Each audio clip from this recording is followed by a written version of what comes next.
Good morning. It's what is it? Sunday, the 8th, 9th, it's the 10th of June. It's about 6 o'clock in the morning, and I've come down here for a day. Hopefully, get about 12 hours in. Yeah, I'm committed, and yeah, just want to try and get this place back up to where I want it to. So, all the weeds out, get a load of stuff sown. That's the plan anyway. I say I'm a bit behind, but nothing that a bit of hard work won't sort out. So I'm going to crack on now.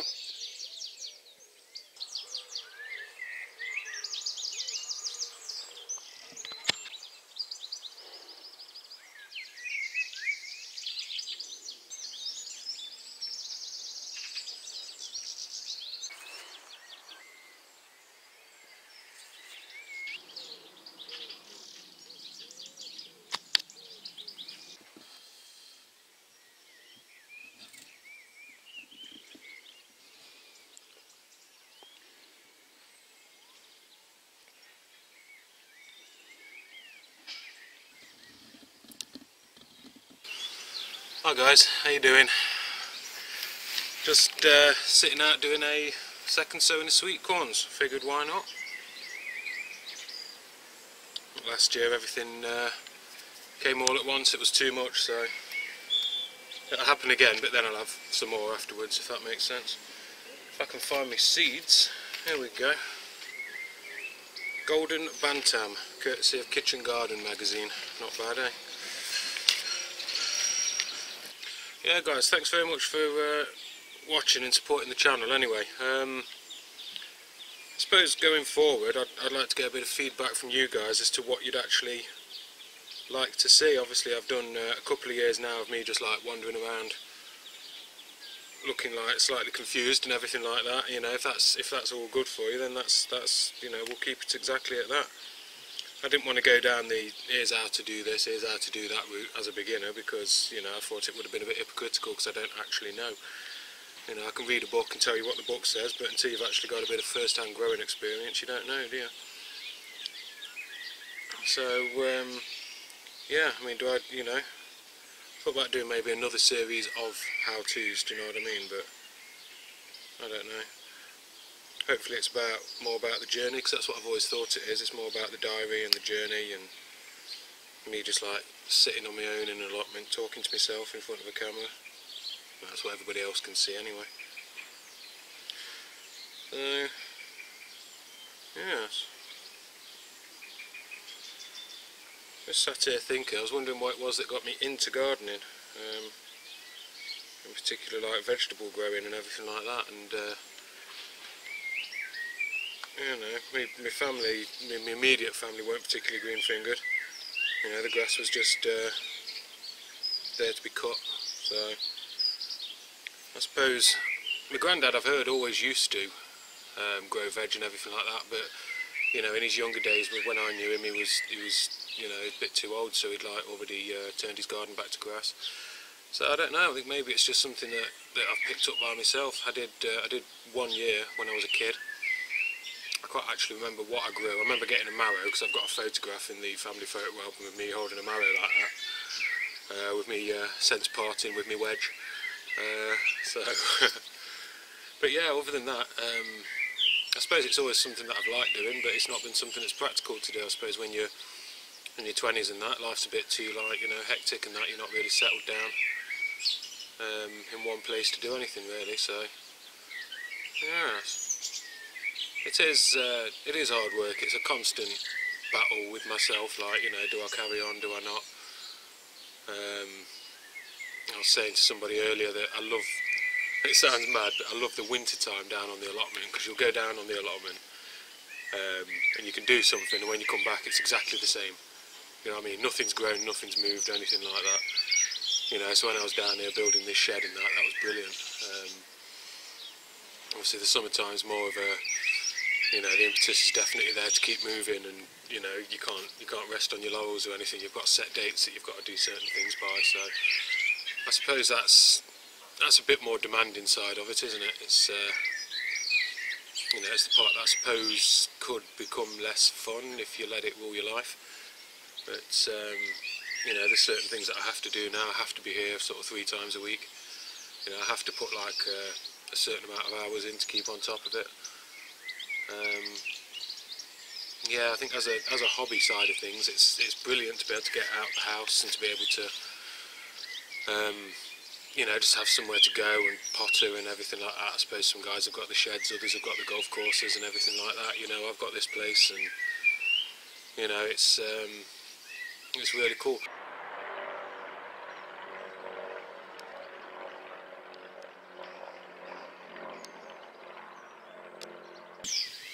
How do you guys manage when you go away on holiday? Do you get somebody else to water your plants for you? Do you get somebody to take the dogs? I ain't got anybody to water my plants.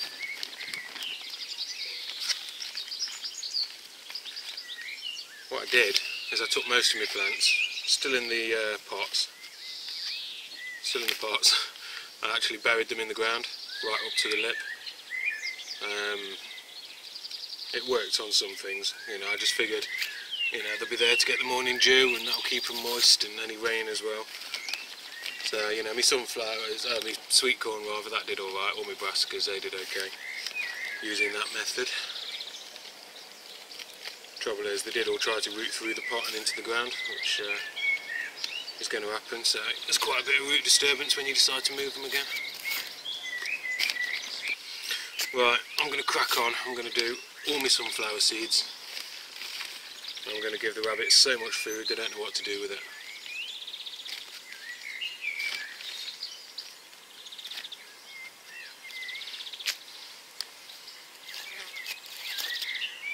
Oh, I tell you what, lad.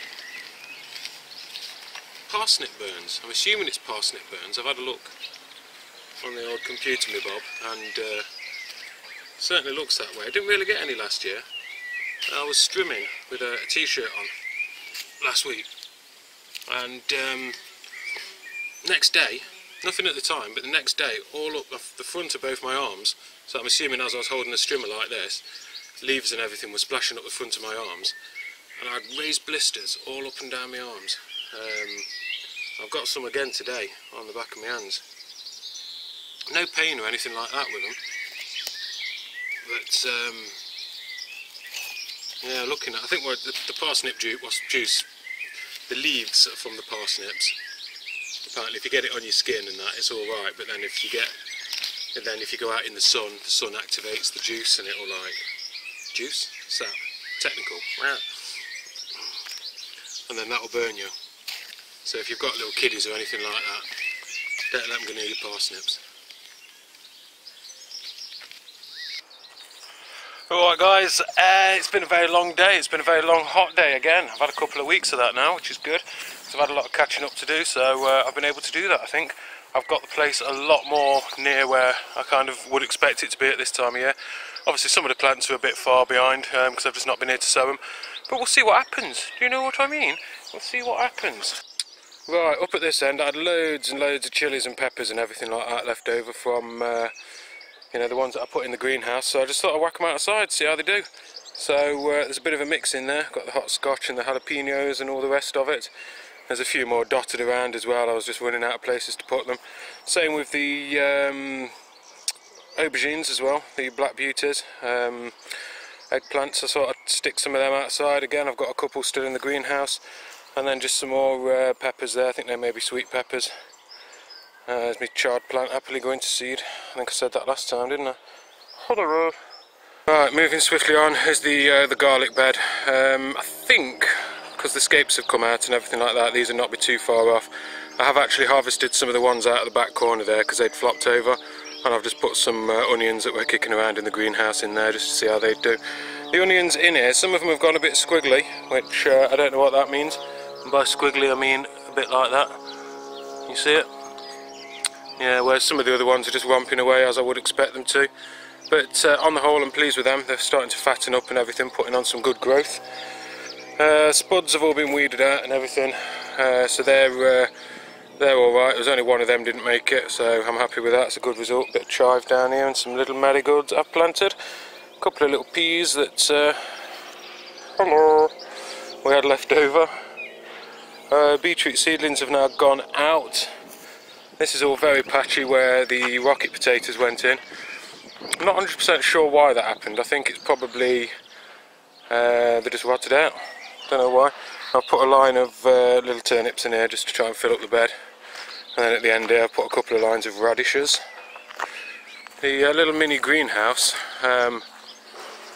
was just a preliminary measure. I've just put some mesh on here. That'll keep out rabbits and pigeons hopefully, and then I've just got to find something a bit more permanent. They're not happy about being transplanted, but there's some cauliflowers there, and there's some curly kale, dwarf kale there. This bed has been sown out with carrots here. I've put parsnips out here. I know it's too late, but we'll see what happens. What was that? That was some chard and some pak choy. A couple of lines of swede. That bit under there I've not actually sown anything in there yet, so that's a little bit of space.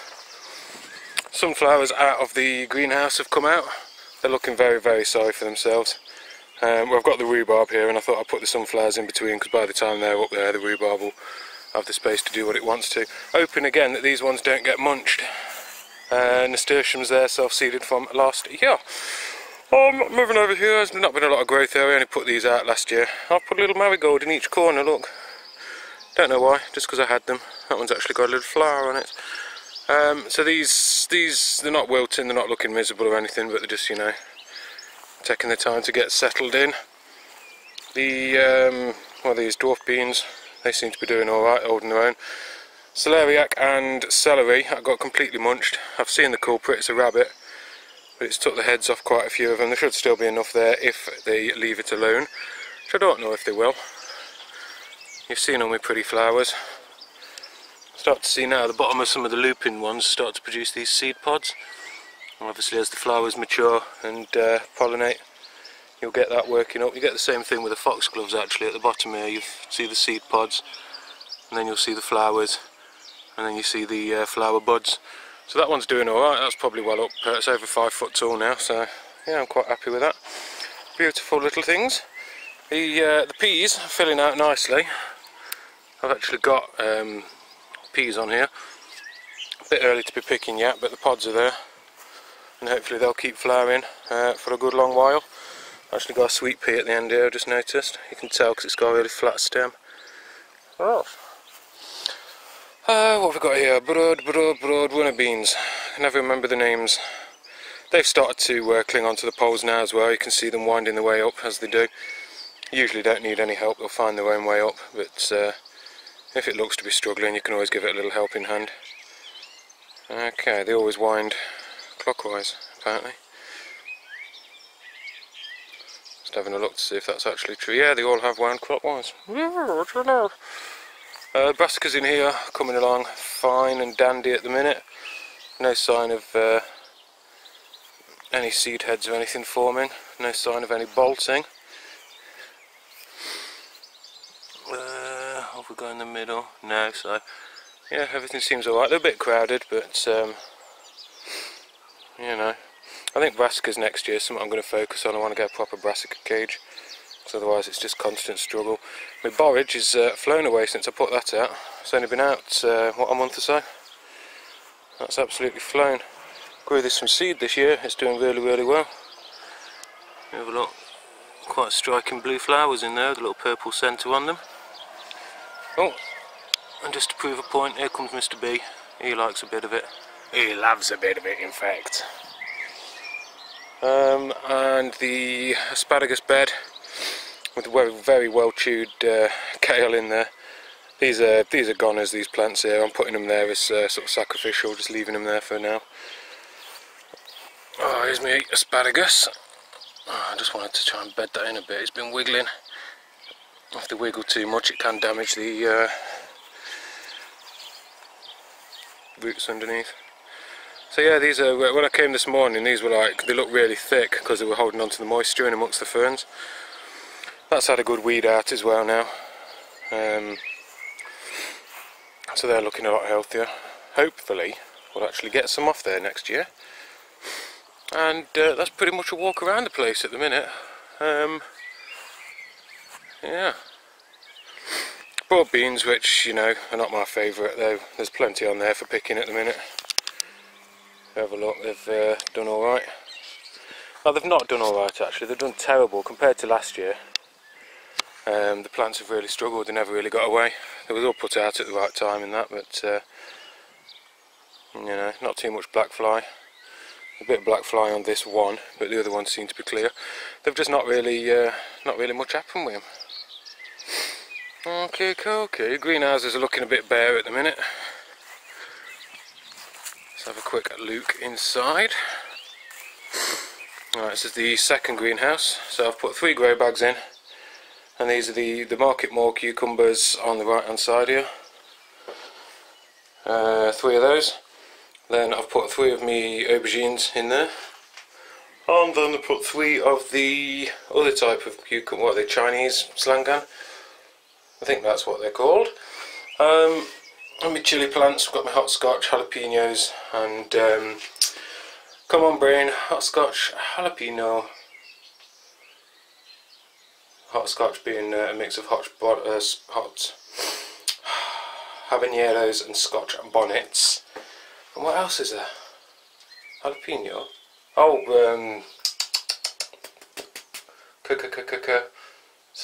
Diddle cayenne. That's the one. They seem to be doing all right. Tomato plant here. This is the one that was vandalised. It seems to be doing all right as well. Got to do something with these spring onions. I might just eat them as they are. Little tray of onions as well, and then they're like a bush tomato. But again, I need to do something with those. Ooh, you can't stand in there for long, I tell you. It's blooming red hot. Sad looking pot of leeks there. They never seem to really get away this year. Yeah, just some little pansies. A couple of plants left over. That's some lettuces, and then there's a Cape gooseberry and a couple of aubergines at the back there. And then these are, again, the hopscotch habaneros and the jalapenos and the cayennes and all the rest of it. I got a bit carried away at sowing time.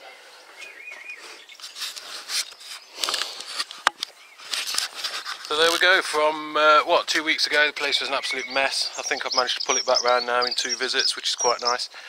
Down here twice a week to do some watering, probably Tuesday and a Thursday. Yeah, groovy. Absolutely groovy. Sorry about that other video, that was a bit miserable, wasn't it, one when I've been broken. It was only a quickie, I'm not even counting it as a proper video really. Yeah, it was just the way I was feeling at the time. Obviously, as you can imagine, it was yeah, really disheartening. But yeah, I think we've pulled it back around a bit. I like the challenge. Rah!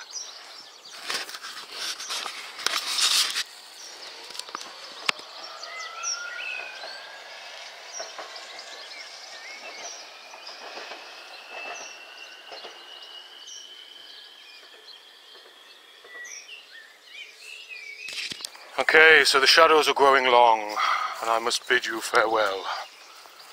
It has been fun and enjoyable having you here, but all more good things must come to an end, for this week anyway. Gotta go and lock up, and that's about that. Flipping hungry. I reckon I've caught the sun again. 2 weeks on the trot, I'm going to be a bronzed, I was going to say Adonis then, but I'm a long way from that, so I'm going to be burnt. Right, you lot have a good week, and I shall see you soon.